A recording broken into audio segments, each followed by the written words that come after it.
How to decide if lengths can make a triangle. And just to remind you what that looks like, we used this triangle inequality theorem, and it said the sum of any two sides has to be bigger than the third side. And so it allows us to write three different inequalities. And then in these kind of problems, in our warm-up problem, honestly, we just need to check the two shorter sides. And here's what I mean.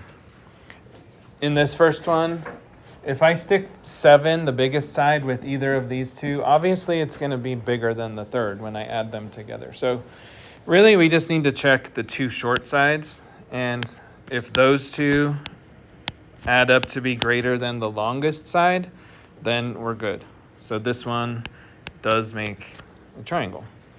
Okay, number 2 over here, the two shortest sides. So 5 is not greater than 6. So does that make a triangle?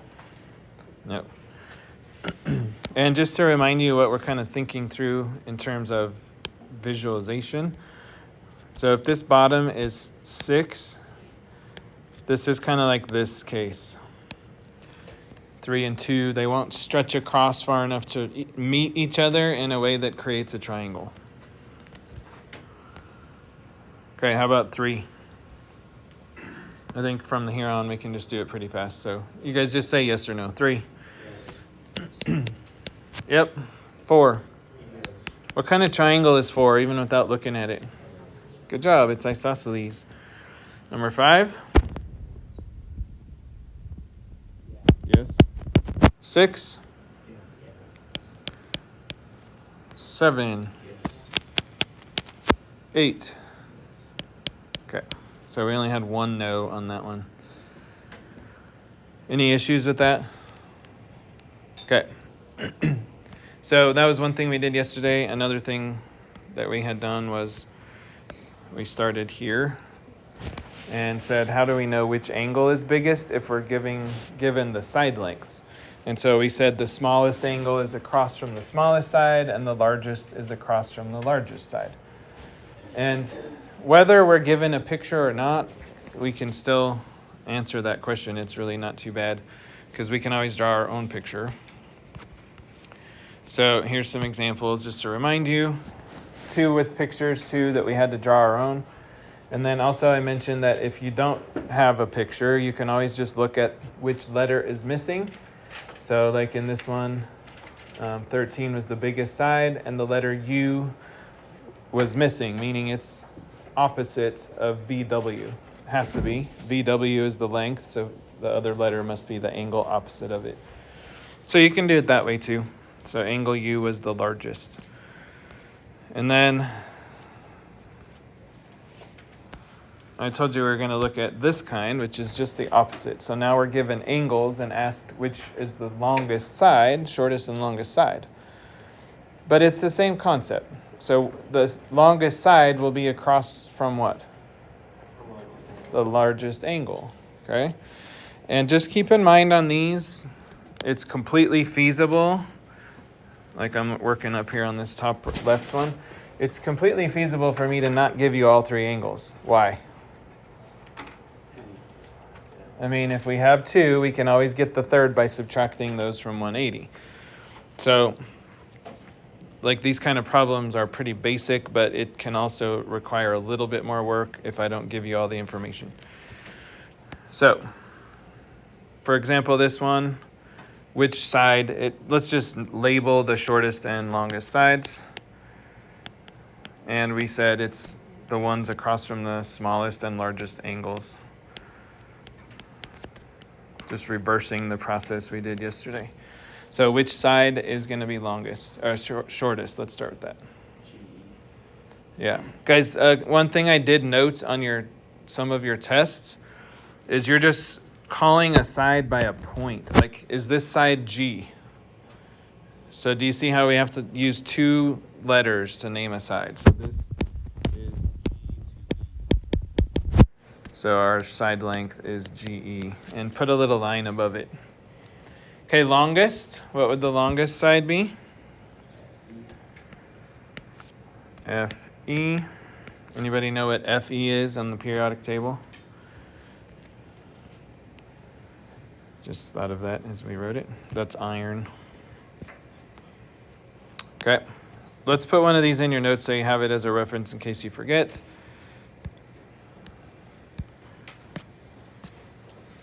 This isn't a huge concept in this unit, just so you know. It's a fairly minor one.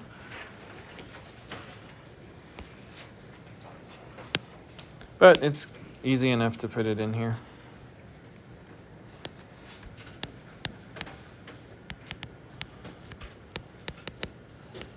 So ordering sides from angles.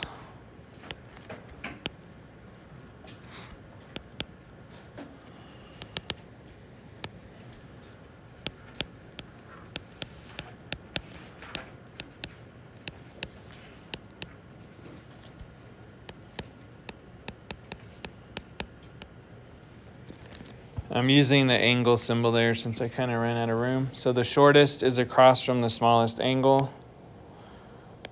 And longest across from largest angle.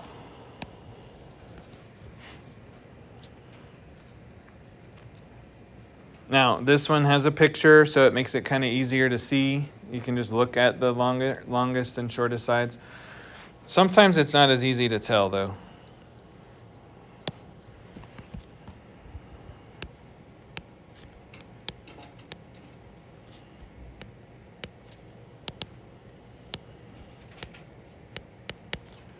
So NM is the longest side. What's the shortest side?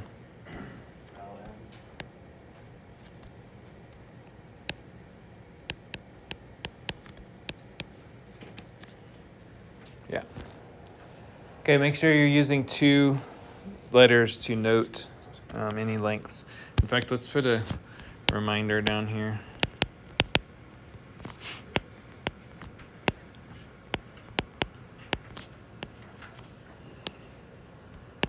So lengths / sides / segments. Good grief, I'm having trouble writing today. Require 2 letters to name.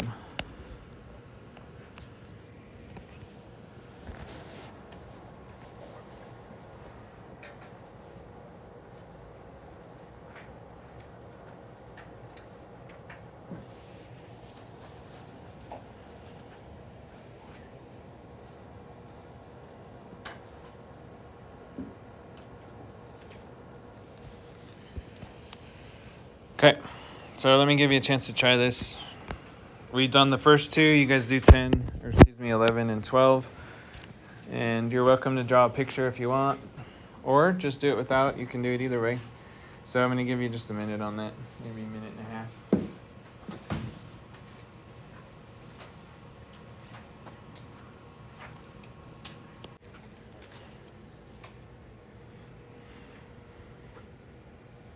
Okay, so notice on this, if we are given 1 letter, the side length opposite must be the other 2 letters. So, in other words, like opposite of V must be what? Yeah, is WX. And then opposite of W is what? VX. Opposite of X is VW. Okay, and no matter how you draw your triangle, that's going to be confirmed, assuming that, well, not even, maybe even if you aren't careful. I'm just going in order. VWX, and just from that you can tell like opposite of X is VW. So you don't have to have the picture if you don't want, but you're welcome to, obviously. Okay, so what's the largest side? Or longest is kind of the better word. Okay, so we see the biggest angle. Again, just reminding you of that visual that the scissors are opening the biggest here on angle X. So across from the biggest angle is the biggest side. So that's going to be VW. And then the shortest is across from the smallest angle, which is 48. And so across from it is VX. How'd you do on that one? Okay, and then over here, this is the largest angle. So the longest side is opposite of T, which means it's SU. This is the smallest angle. So the shortest side is opposite of S, which is TU. Easy enough? Okay.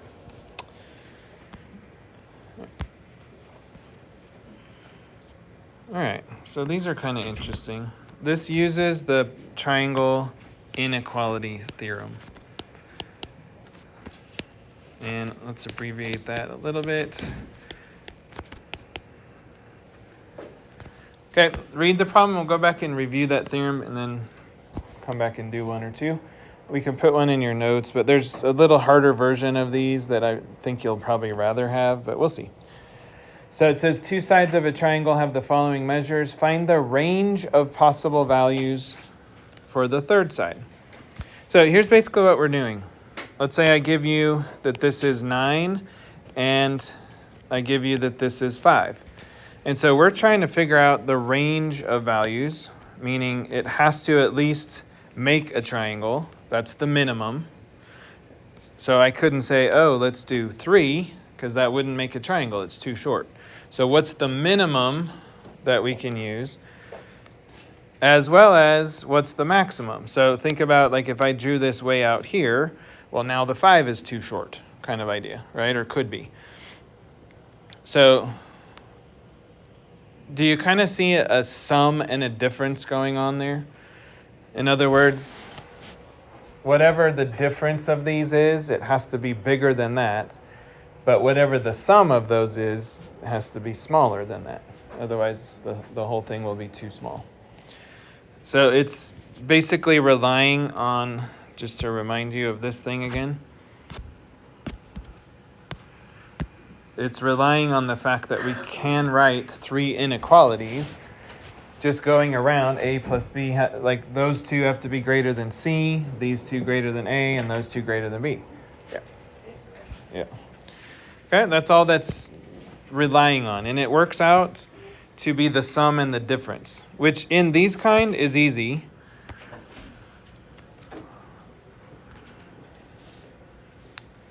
Let me show you the next kind, just so you know where we're headed.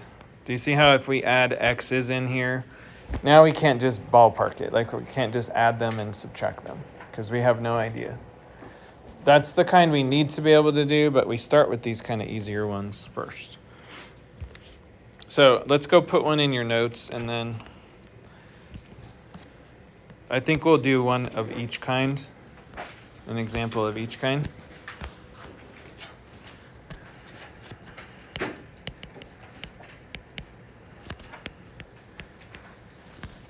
So I'm kind of cutting off the prompt a little bit. I'm just going to write, find the range of values of the third side.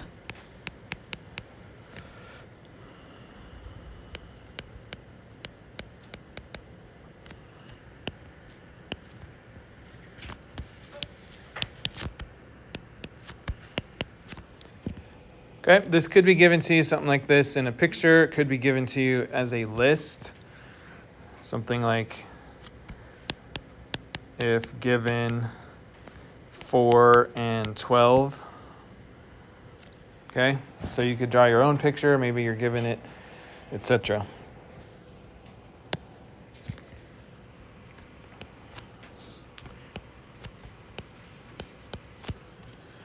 So your first step is to write those inequalities. So pick a starting point. Pick a side to start with. And write the 3 inequalities. And these are always pretty simple. maybe I shouldn't say always, but usually they're pretty simple.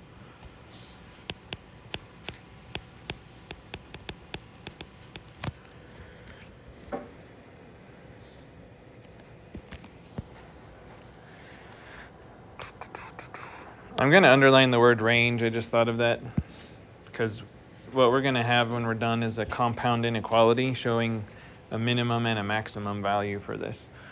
So I'm going to start with x. Here are the three inequalities. We can do x plus 4 is greater than 12. So I just went around clockwise. X plus 4 is greater than 12. Okay, so what would be the next one? Continuing on around.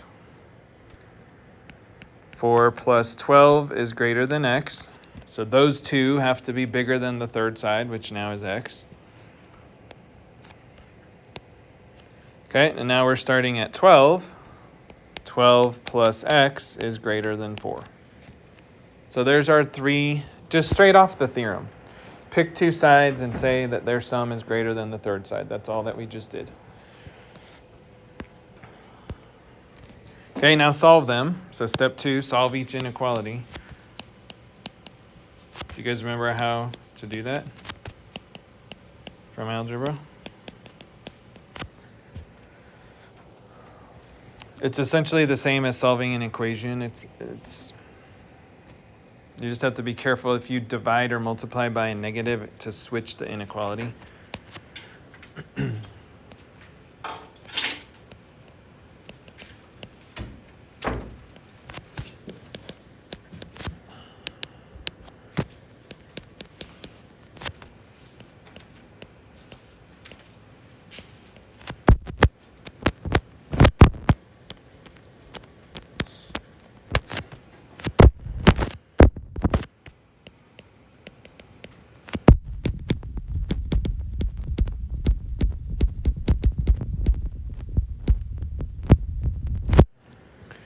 Okay. If you divide or multiply by a negative, switch the inequality. That doesn't come up a lot in this, but just wanted to remind you in case it does. So otherwise, it's just like solving an equation. So in this first one, x plus 4 is greater than 12. What's the only step you have to do? It's a simple, easy step. Just have to subtract 4. So x is greater than 8.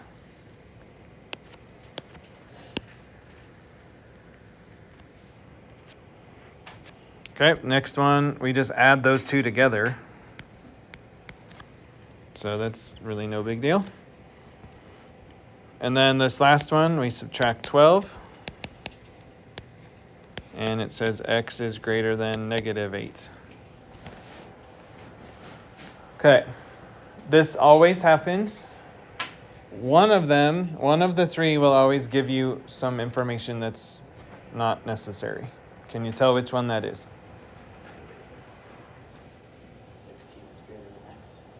Nope, that one's good. The one that says x is greater than negative 8. Basically, that's telling us that x could be negative 7. Is that going to actually work? I mean, up here in our picture, it says x is one of the side lengths. If I stick a negative 7 there, it makes no sense. You can't have a negative side length, okay? So there's always one that I call nonsense. So you just ignore it. And it's not going to be ambiguous. Like, it's not going to be like, I wonder which one is the nonsense one. It's going to say x is greater than negative something, and you're just like, okay, that doesn't help. So the other two is what we build our inequality from. So we bring these two down. And just a quick reminder that we don't read these like this kind. We don't read them as 16 is greater than x. Always read an inequality from the variable. So reading from the variable, what does it say? X is less than 16 and x is greater than 8.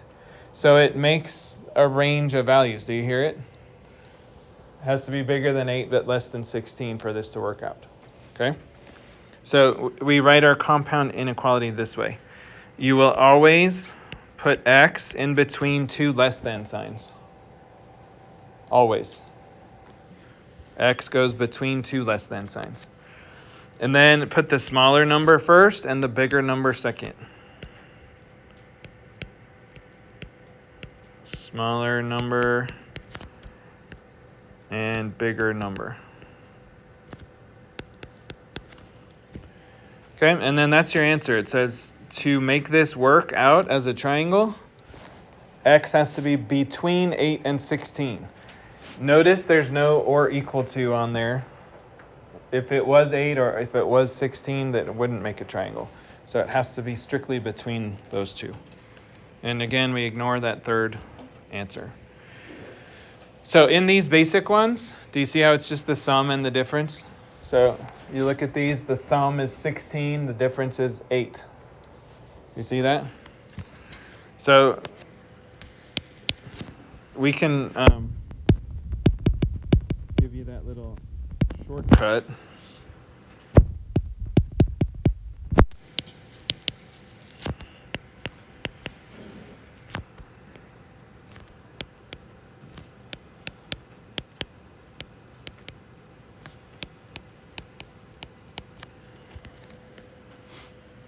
For these kind. So the difference versus the sum.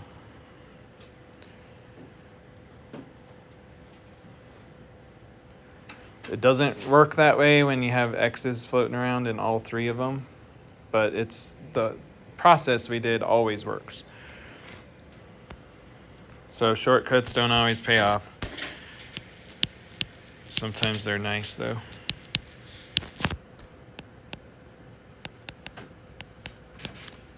So let's give you a chance to try one. It'll probably just take you a second. Why don't you do those two? So what is the range of values of the third side that would allow us to make a triangle? Range of values of the third side.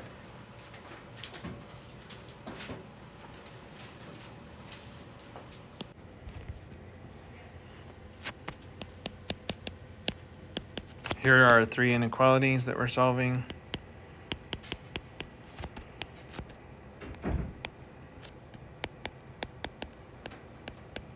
And obviously you can just sketch the triangle if you want to. Okay, when we solve these, we get x is greater than 4, x is greater than negative 4, and 16 is greater than x. So our solution is start by setting that up, x between two less than signs, and then put your small number and your big number and ignore the nonsense one. Okay? And then this one, I'll just show you the solution. X is going to be between 3 and 19. Okay, so you'll need to use the calculation strategy, meaning set up your three inequalities, not just write the two numbers when it comes to this kind. And hopefully you can see why. When you look at this, you can't necessarily determine which one is the nonsense solution. You can't tell any values of x. Like, I don't even know if they're whole numbers. And so for that one, we absolutely have to use the inequality strategy. And then it's the same process. It just takes a little bit more work to set up and solve, which isn't too bad. So I'm going to hand you a sheet to practice just this basic stuff. Seriously.